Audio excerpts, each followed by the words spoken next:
POCSO కేసులో నిందితుడైన బండి భగీరథ్ కోసం పోలీసులు గాలింపు ముమ్మరం చేశారు. లుకౌట్ నోటీసులు జారీ చేసిన ఆచూకీ లభించకపోవడంతో 4 ప్రత్యేక బృందాలు రంగంలోకి దిగాయి. తెలంగాణలో క్లూ దొరకకపోవడంతో భగీరథ్ రాష్ట్రం దాటి వెళ్లాడా అనే కోణంలో దర్యాప్తు సాగుతోంది.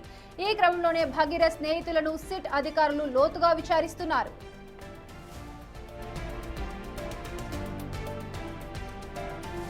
సిట్ తో పాటు పేట్ బషీరాబాద్ పోలీస్ స్టేషన్ పోలీసులు అతని ఆచూకీ కోసం ప్రయత్నిస్తున్నారు. నాన్ బైలబుల్ కేసులు నమోదు కావడంతో భగీరథ్ కొన్నాళ్లుగా పరారీలో ఉన్నాడు. దీంతో సీఎం రేవంత్ రెడ్డి ఆదేశాల మేరకు పోలీసులు దర్యాప్తు ముమ్మరం చేశారు. సిట్ ఏర్పాటు చేసి అతని ఆచూకీ కోసం ప్రత్యేక పోలీసు బృందాలను రంగంలోకి దింపారు.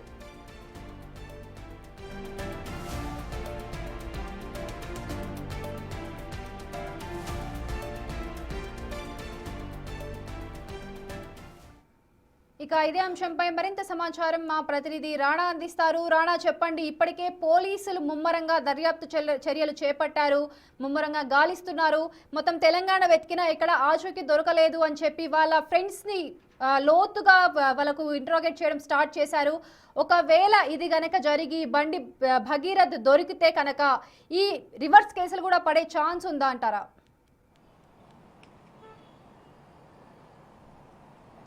అంటే ఉదయం నుంచి కూడా అనేక రకాలుగా కూడా బండి భగీరథ కోసం పోలీసులు వెతుకులాట ప్రారంభించారు. వాళ్ళ ఫ్రెండ్స్ని కూడా క్వశ్చన్ చేశారు, వారి కుటుంబ సభ్యులు ఇంటికి వెళ్ళారు. దాంతో పాటు కొన్ని ఇళ్లలో అయితే సోదాలు కూడా నిర్వహించారు. సో బండి భగీరథకు సంబంధించిన ఆచూకీ ఇప్పటివరకు అయితే లభించలేదు. అయితే ఒక క్రెడిబుల్ ఇన్ఫర్మేషన్ ప్రకారం ఇవాళ 10 గంటల లోపల మేడ్చల్ కోర్టు మెజిస్ట్రేట్ ముందు హాజరవుది అక్కడ లొంగిపోయినట్టుగా మనకు సమాచారం అవుతుంది. సో అదే నిజమైతే అక్కడే అతను లొంగిపోయిన తర్వాత అక్కడి నుంచి కూడా వైద్య పరీక్షలు తీసుకున్న తర్వాత డైరెక్ట్ అతని రిమాండ్ తరలించే అవకాశం ఉన్నట్టుగా మనకు సమాచారం అవుతుంది. మరొక ఇంపార్టెంట్ అప్డేట్ వచ్చి ఎవరైతే పోక్సో కేసులో బాధితురాలుగా ఉన్నటువంటి ఎవరైతే బాలిక ఉందో ఆ బాలిక సంబంధించినటువంటి స్టేట్మెంట్ కూడా ఇప్పటికే మేడ్చల్ కోర్టులో రికార్డు చేస్తున్నట్టుగా మనకు సమాచారం అవుతుంది. అసలు ఏం జరిగిందన్న దానిపై కూడా మెజిస్ట్రేటు మొత్తం స్టేట్మెంట్ రికార్డ్ చేస్తున్నట్టుగా తెలుస్తుంది. ఎందుకంటే ఇప్పుడు అటు మేడ్చల్ కోర్టు దగ్గర కూడా పోలీసులు భద్రత అనేది ఏర్పాటు చేస్తారు. ఏ రకంగా అయితే ఇప్పుడు పేట్ బషీరాబాద్ పోలీస్ స్టేషన్ దగ్గర ఇన్ని రోజులు గత 3 రోజుల నుంచి ఎప్పటి నుంచో కూడా నడుస్తున్నటువంటి నేపథ్యంలో ఎక్కడ కూడా ఇంత పెద్ద బ్యారికేడ్లు కానీ సెక్యూరిటీ కానీ పెద్దగా పెట్టలేదు. కాకపోతే ఇవాళ మాత్రం పెద్ద ఎత్తున కూడా సెక్యూరిటీ అనేది ఏర్పాటు చేసినటువంటి పరిస్థితి అంటే మూమెంట్ ఏ క్షణమైనా వచ్చే అవకాశం ఉంది నేపథ్యంలో. ఎందుకంటే పేట్ బషీరాబాద్ పోలీసుల ముందన్నా లొంగిపోవచ్చు, లేకపోతే డైరెక్ట్గా కోర్టులో అన్నా లొంగిపోయే ఆ వెసులుబాటు ఉంది.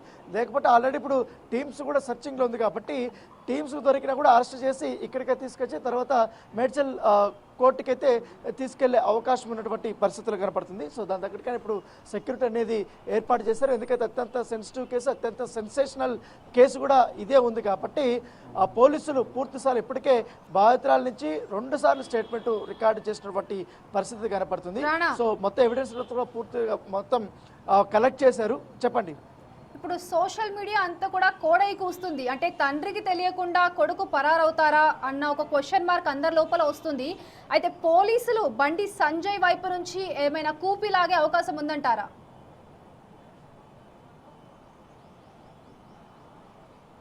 అంటే ఇది పోక్సో చట్టం కిందకు వర్తిస్తుంది కానీ మొత్తం మొదటి నుంచి కూడా పోలీసులు అనేక రకాలుగా ఇన్వెస్టిగేషన్ చేస్తున్నారు. కాకపోతే మీరు చెప్తున్నటువంటి ఆ పేరును ప్రస్తావన చేయకూడదు ఇప్పుడు ఇటు మీడియాలో కానీ సోషల్ మీడియాలో. ఎందుకంటే ఆయన సిటీ సివిల్ కోర్టుకు కూడా నిన్న వెళ్ళారు. సో ఆయన పేరు డైరెక్ట్గా ప్రస్తావన చేయకుండా ఆయన పేరు ఎక్కడ కూడా మాట్లాడకుండా టీవీల్లో కానీ సోషల్ మీడియాలో కూడా వాడకూడదు అనేసి కూడా చాలా క్లియర్ కట్ ఇండికేషన్స్ ఉన్నటువంటి నేపథ్యంలో సో ఆల్రెడీ పోలీసులు ఇంటికి వెళ్ళారు. పోలీసులు ఇంటికి వెళ్ళొచ్చు, వారి కుటుంబ సభ్యులందరినీ కూడా ఆచూకీ కోసం ఎంక్వైరీ చేయొచ్చు. సో అది లా కూడా ఉంది కాబట్టి సో దాని ప్రకారం ఆల్రెడీ ఇన్ఫర్మేషన్ కూడా అడిగినట్టుగా మనకు సమాచారం అవుతుంది. సో ఇప్పటి వరకు కూడా వారి నుంచి కూడా ఎటువంటి సమాధానం లేనట్టుగా మనకు తెలుస్తుంది. సో అది ఒక పక్క నడుస్తుంది. సర్చింగ్ ఆపరేషన్ అనేది ఇప్పటికే జరుగుతుంది. ఎందుకంటే కరీంనగర్లో కూడా ఇంతకుముందు మనం చూస్తాం దాదాపు 2 గంటల ముందు కూడా మరొకసారి కరీంనగర్ ఇంటికి వెళ్ళారు, తర్వాత వాళ్ళ స్నేహితులు ఇంటికి వెళ్ళారు, వాళ్ళ మేనమామ ఇంటి దగ్గరికి వెళ్ళారు, తర్వాత హైదరాబాద్ బషీరాబాద్లో వారి స్నేహితుల దగ్గరికి వెళ్ళారు, చాలా మందితో విచారణ చేశారు, ఇన్ఫర్మేషన్ అడిగారు. దాంతోపాటు గతంలో ఎవరైతే బాధితురాలతో పాటు మొయినాబాద్ ఫామ్ హౌస్కి వెళ్ళినటువంటి వారు ఉన్నారో వాళ్ళు కూడా పోలీసులు ప్రశ్నించినట్టుగా తెలుస్తుంది. వారి నుంచి కూడా స్టేట్మెంట్ రికార్డు చేసినట్టుగా మనకు సమాచారం ఉంది. ఎందుకంటే మొత్తం 5 మంది అప్పుడు సంఘటన జరిగినప్పుడు వెళ్ళారనేసి కూడా నిన్న కోర్టులో ప్రస్తావన వచ్చింది కాబట్టి దాని దగ్గర కూడా వారి నుంచి స్టేట్మెంట్ రికార్డు చేసినట్టుగా మనకు సమాచారం అవుతుంది. సో చూడాలి, ఇంకా ఉత్కంఠ అనేది కొనసాగుతూనే ఉంది. బండి భగీరథ్ ఎప్పుడు లొంగిపోతాడా, అరెస్ట్ కాపాడుతాడా అనేది దానికి మరొక 3-4 గంటల్లో మనకు ఒక స్పష్టత వచ్చే అవకాశం ఉంది. ఖచ్చితంగా ఇవాళ లొంగిపోతాడా లేకపోతే అరెస్ట్ కాపాడుతాడు కాబట్టి అనేది బయట సర్చిల్లో కూడా, ఇట్లా పొలిటికల్ సర్కిల్లో కూడా పెద్ద ఎత్తున కూడా చర్చ జరుగుతుంది. ఇట్లా పోలీసులు కూడా వాళ్ళు ఏర్పాట్లు చేశారు, ఇట్లా పోలీస్ స్టేషన్ దగ్గర ఏర్పాట్లు చేశారు, అట్లా కోర్టు దగ్గర కూడా ఏర్పాట్లు చేస్తున్న నేపథ్యంలో ఇవన్నీ కూడా ఆ ఊహాగానాలకి బలాన్ని ఇస్తున్నాయి. సో చూడాలి ఈ 10 గంటల లోపల ఏం జరుగుతుంది అనేది. అంటే ఇప్పుడు పోలీసులకు దొరకకుండా ఎక్కడ కూడా కళ్ళు గప్పి తిరుగుతున్నారు అని చెప్పి భగీరథ్ పైన అలిగేషన్స్ ఉన్నాయి. ప్లస్ లుకౌట్ నోటీసులు కూడా జారీ చేశారు. ఎంత త్వరగా లొంగిపోతే అంత మంచిది అని కూడా పోలీసులు హెచ్చరిస్తున్న వేళలో బండి భగీరథ్ వీటన్నిటిని లెక్క చేయకుండా తన ఎవరైతే లాయర్లు ఉన్నారో వాళ్ళతో మాట్లాడిస్తూ మెయిల్స్ ద్వారా కాంటాక్ట్ అయ్యి మళ్ళీ స్విచ్ ఆఫ్ చేయడం జరుగుతూ ఉంది.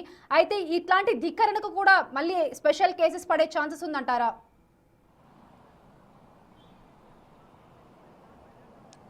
ఆబ్వియస్గా ఉంటుంది. ఎందుకంటే వన్స్ ఎవరైతే అక్యూజ్డ్గా ఈ పోలీసులు భావిస్తున్నారో ఆ వ్యక్తి దొరికిన తర్వాత కఠినమైనటువంటి సెక్షన్స్ మరొకసారి కూడా పెట్టే అవకాశం ఉంది. ఎందుకంటే పోక్సో ఎలాగా ఉంటుంది.